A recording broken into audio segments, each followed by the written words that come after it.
Hello and welcome to this special episode on American elections from Max Maharashtra. So welcome to my viewers and welcome to Ravi Marathe, also our friend in US, who will be analyzing the situation at present in United States as far as the elections are concerned. So Ravi, after some gap of so 8 to 10 days, we are meeting again. And meanwhile, so many things have taken place. Like the major happening is convention of Democratic Party, and I think Right. officially Kamla Harris has accepted the nomination from Democratic Party. So, what is the Mhm. situation there, and how does Democratic Party react to her candidature and her official announcement? Right. That's a very important question. As you rightly pointed out, this is one of the most important stage of American elections where the Democratic Party officially nominated Kamala Harris as its candidate. Now, Democratic Convention has major impact on the elections, at least as things stand today. You would have noticed that as far as surveys are concerned, suddenly Kamala Harris is leading the poll. She is leading the poll by three percentage points. Not only overall the percentage point, she is leading the poll in swing states, which is very very vital from the election result point of view. But apart from that, this poll surveys, what it has done is it has put Kamala Harris on a different pedestal. Now people are looking at her as a presidential candidate, someone who is going to be president. Okay. Now this Democratic Convention, it was a sort of a combination of various things. In fact, there was a very apt, probably it can be called funny description of the convention. It was called as informational. The word is combination of information and commercial. So it was informative, as well as Democratic Party ensured that it was commercial, because at the end of the day you have to appeal to the American voter. And what happens is, typically this convention gets broadcast live in all major channels, and it has been recorded. It is on record that most of the American households actually watch the speeches in convention. So why people are calling it infomercial? Because three reasons. Number one, there was lot of glitter, lot of pomp as part of the convention. You would have seen some pictures on the television where people are holding all kinds of banners, and there is sort of lots of noise going through the roof and all that. So that is number one. Number two is Democratic Party ensured that lot of celebrities, they attend and they talk on behalf of them. Now, when I say celebrities, they are not only celebrities as we call them, like from film area, film celebrities or sports celebrities. I mean, I would call it in America, in today's America, Obama couple is considered a celebrity.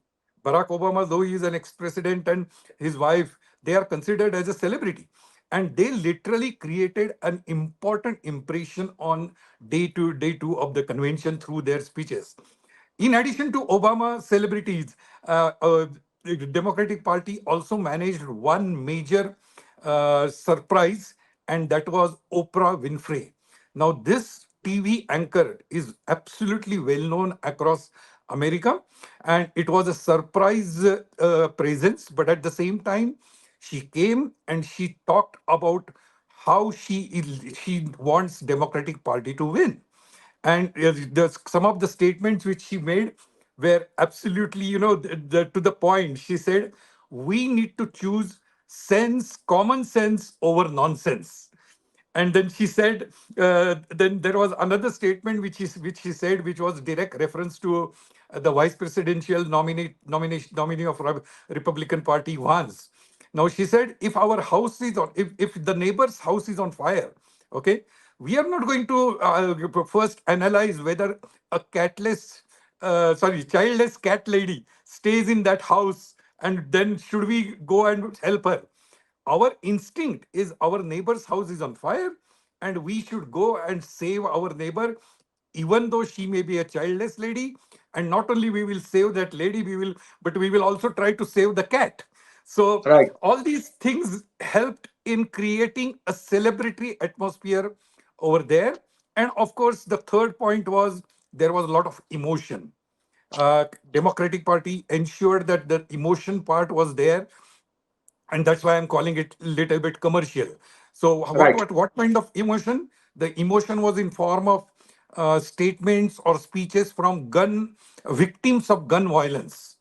Okay, so that's the those are the three things why people call it in informal, but definitely it created a very deep impact amongst American population. Yeah. Ravi, I would like you to elaborate on some key takeaways of speech of Kamla Harris, which she Right. delivered in convention of Democratic Party recently. And I think there are three, four very important points which you would elaborate on that, I hope. Mhm. First thing is, Kamla said that uh, she's from middle class family. She explained that how her background, and then how her mother came as a immigrant, and how she was from middle class and she had to struggle a lot. Then she explained some vision of future, which I think people could not understand much more than the required things, because it was slightly vague as per some people. And Mhm. then she also expressed her views on Gaza border situation and Right. the war message she touched upon. And then she spoke on Trump also. And one of the very popular quote from her Democratic Convention speech was, Trump is a uh, serious threat. She used the word. He is very unserious man, but he is a very serious threat to the unity of United States of America. So she categorically emphasized that she would be with the middle class. Her top priority would be middle class. And as far as her vision is concerned, she called for the unity of the nation beyond any bitterness, beyond any cynicism, beyond any divisive battles, and all the political levels. So, I mean, she means business, and she means the United States of America, its betterment, its prospects, and its future. So, how would you examine, or how would you comment on her speech in deliberations of or convention of Democratic Party? Right. Let me answer your first part of the question, which is the middle class one. Now, why she is emphasizing on middle class is because of the economic situation in America. Now, all of us, we know that over last 4 years, America has faced unprecedented inflation. I mean, it is very common for a country like India to have, say, 5% inflation or 7% inflation. And in fact, if we get it around 3 4%, we feel great. But in America, the inflation rate is normally around 0.5%, 1%, 1.5%. So people don't feel the price pinch. Now, over last 4 years, this inflation has gone to the roof. In the sense, the ordinary person's grocery prices have gone up by 20%. Electricity bill has gone up by 33%. House rents have gone up by another 18%. So all these things are definitely affecting middle class. So she knows that she has to address middle class. Now, how did she do that? She did that by specifying some specific economic policies. For example, on the background of this rent increase, she promised a different legislation or different policy which will create 300,000 new housing units. She promised to increase the child tax credit. Now, the child tax credit, she has promised that she will increase up to $6,000 per year. Now, $6,000 per year is big amount for a lower middle class family over here. So what I'm trying to convey here is her appeal to middle class was on the background of the economic situation or of United States.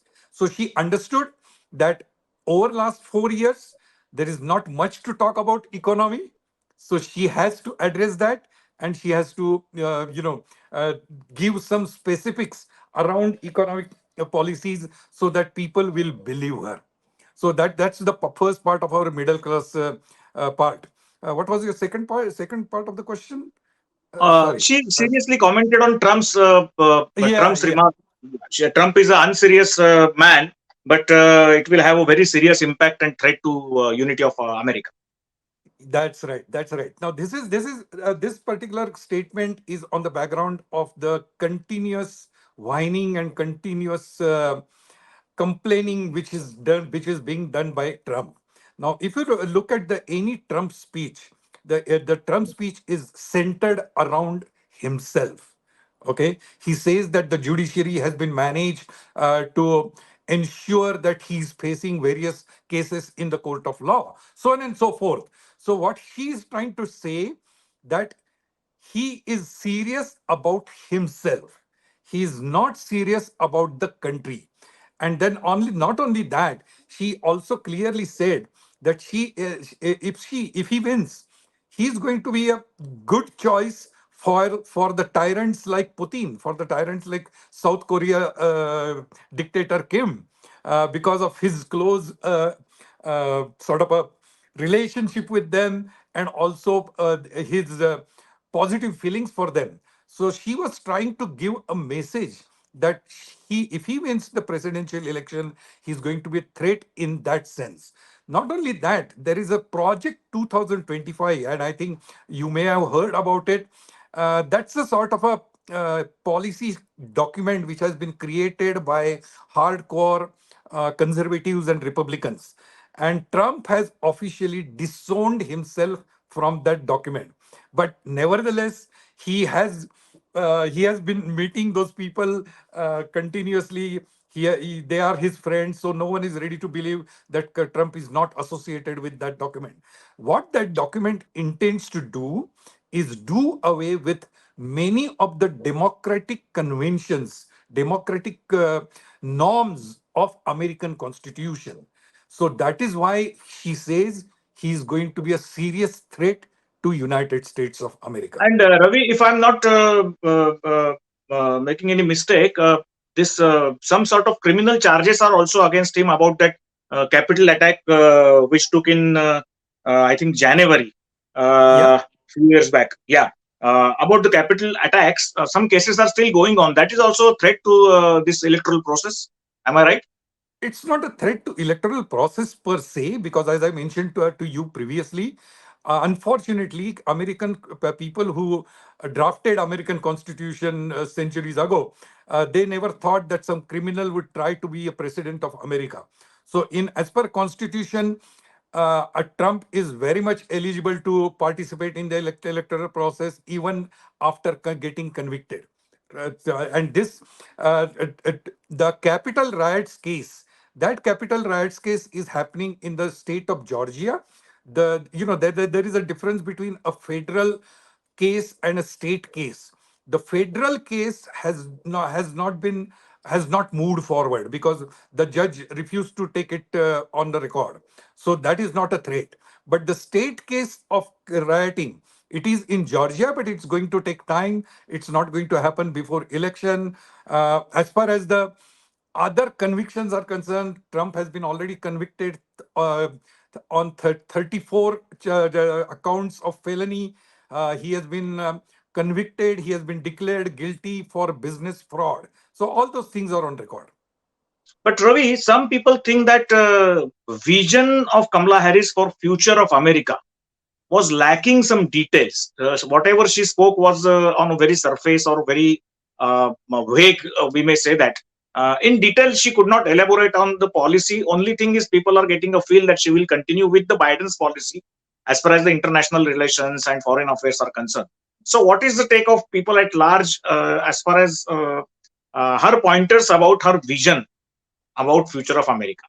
Yeah, and in a way, she is fortunate. Let me put it this way: you are right in saying that she hasn't actually given a detailed policy statement. Okay, and in fact, I think she's about to get into a sit-in interview, first sit-in interview with a new channel next week. So that will be probably a chance for her to elaborate on details of her economic policy or vision. But at this stage, you're right in saying that she hasn't provided those details. But compare that with Donald Trump. Now, if you look at Donald Trump, there is no vision in terms of how he's going to take USA forward. He's only talking about stopping the immigration, which is number one on his agenda, and rest of the policies are not really vague. They are almost not there. So if you compare Trump's policies with Kamala Harris policies, which may not be uh, today very clear, but still people feel that at least she has some vision. And she touched upon those details little bit, like I mentioned earlier, housing units, tax credit, and so on and so forth. But Ravi, if I'm not wrong, she has also said that she will stand with Ukraine and NATO countries. Absolutely. That's So the what? Hmm. major difference between Trump administration and the Biden administration. So what happens is Trump is against having the cozy relationship with NATO countries. In fact, I won't call it cozy relationship. When you talk about NATO, America is considered to be sort of brother of all the NATO arrangement. Now, Trump is the first president over last 30, 40 years who said that he would like to distant America away from NATO. Now, on the other hand, Biden administration has again strengthened the NATO arrangement, and also to advantage of Biden and Democratic Party, now we have a Ukraine war. So Biden and Kamala Harris is in a position to tell the American people that, look, we need to help, we need to strengthen our relationship with NATO. Otherwise, look at Putin. He has today invaded Ukraine. Tomorrow he may go after other countries. So we need to help NATO. So that's But the tell me, major Ravi, difference between. yeah, yeah. Tell me one thing: why Trump is losing media attention, media limelight, spotlight in last 1 or 2 weeks? Why media is having a feel that Trump should not be given that much of importance in comparison with Kamala Harris? I wouldn't say media is not giving importance. Let's be very honest about this, Samiran. All the major news channels like CNN or ABC News or CBS News, they have been always, to a large extent, anti-Trump. Okay, if they were trying to, and this was their opportunity to probably little bit ignore him. But Okay, at the same time, Ravi, people like Elon Musk, then social media, Trump is trying to capture this another part of huge part of media. Am I right? Agreed. But what happens is the social media part also was to a large extent occupied by Kamala Harris and Democratic because of the convention. And then then there is another thing which happened is during those 2 weeks, or last 2 weeks when Democratic convention was on, uh, people in Trump campaign, advisors of Trump campaign, they were constantly trying to tell Trump to stick to policy and not get into personal attacks. And but Trump is Trump. He kept on responding through personal attacks, and that actually created a bit of problem for him, because when you're doing personal attacks, there's nothing new about Trump. But if he would have talked about policy, it would have been something new. So if he would have talked about policy, probably he would have recaptured a bit of space during those last 2 weeks. But unfortunately, he kept on doing his personal attacks. I mean, I don't need to repeat here. He kept on calling Kamala Harris as laughing Kamala. Then the worst thing he called is comrade Kamala. He indicated that she's going to bring communism. So all those sorts of things went against him in terms of media attention. Yeah. Another thing is major issue is about swing states. In last few weeks, swing states are also. I mean, they were always unpredictable, but Yeah. swing states are also in a mood to give some shock to Trump. I think because what he's expecting, the swing states are going to be the kingmaker or going to be a key factor. It seems that it's not going to be like that. It's not that easy to predict what swing states will do and whether they would support Trump or not, or they throw out Trump or like that. What's your take on that? Abs- Absolutely right. In fact, you really cannot predict which way the swing states will go. But the fact remains, over last 2 weeks, Democratic Party has shown a large increase in support in those swing states. If you look at the surveys, suddenly you will find that Kamala Harris is leading at least in 4 swing states. The margin may be very small, and that's why those are called swing states, because the margin is always small. But Kamala Harris is leading in 4 of those swing states. That itself is a very positive news for Democratic Party. And of course, there are many other factors in swing states like education of the voter, age, race, which come into picture. And those really matter as the election day comes nearer. As we come to 5th of November, that those factors will come into picture. So right now, it would be probably not correct to predict any particular result of swing state. But Ravi, since there are only 70 to 75 days for the elections knocking on the door, what could be the immediate strategy of Trump to overcome Kamala Harris' lead, at least to match it? I think he has taken a very huge tour of rallies, and even in fundraising, Kamala Harris is going ahead. That's what is Absolutely. a factor which is Trump must be worrying upon. So, what would be the strategy of Trump camp in this campaign in near future? The strategy of Trump camp is very simple: concentrate on swing states. If you look at Okay. his last 2 weeks, his all activities were in swing states. He conducted rallies in North Carolina, which is one of the swing states. He conducted rally in Pennsylvania, another swing state. And not only he's concentrating on swing states, he is going to the small towns of those swing states. So, for example, there is a small town called Ashboro in North Carolina. Now, probably people would not have heard this name, but Trump made it a point to go there and conduct a rally. So his policy is very clear: go to the swing states, appeal to the conservatives over there, and of course he will have his own election advisors in terms of what to talk over there. But that is his policy. Unfortunately, he has been still not talking about policies over there. When I Mm, say mm. policies, I'm talking about economic policies, foreign policies. He's still concentrating on personal attacks. But Okay. overall, he is concentrating on swing states. Ravi, earlier he had decided not to face media debates, and in September 1st or second week, I think the second debate was planned by, I think, if I'm not wrong, ABC television. Yeah. Earlier he had denied, he had managed his own date and invited Kamala Harris, which Kamala Yeah. refused. Now, what is the stand of Trump on this second debate? Is he going to attend? Is he going Yeah. to Yeah. participate or not? Yeah, he's going to participate in the debate on 10th. So Hmm. that's the sort of honestly, Republican Party is hoping that that will be a wild card for Trump, in the sense, if you refer to the first debate and how Trump managed to give a punch in Biden's face. Right. Republican Party is hoping that Trump can repeat the same during this debate on 10th of September.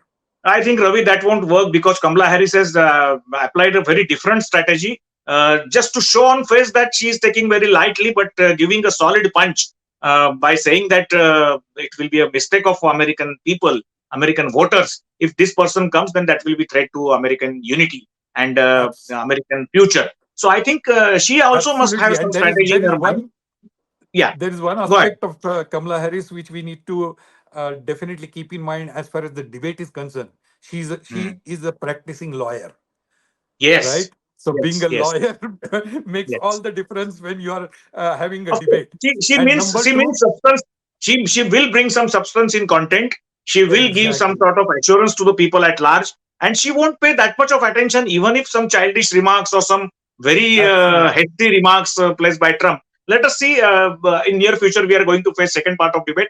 For this episode, Ravi, our time is not permitting us to continue much more than no this, so problem. we'll stop here. And in next episode, of course, we will have some another strategical points of Kamala Harris and Trump, on which in next 75 days they are going to fight with each other. They're going to convince the American citizen, and then the real matter of battle is going to start in last 2 weeks. Of course, we'll be meeting Yeah, again and again. Thanks probably. for coming for this, certainly, but thanks for coming for this episode.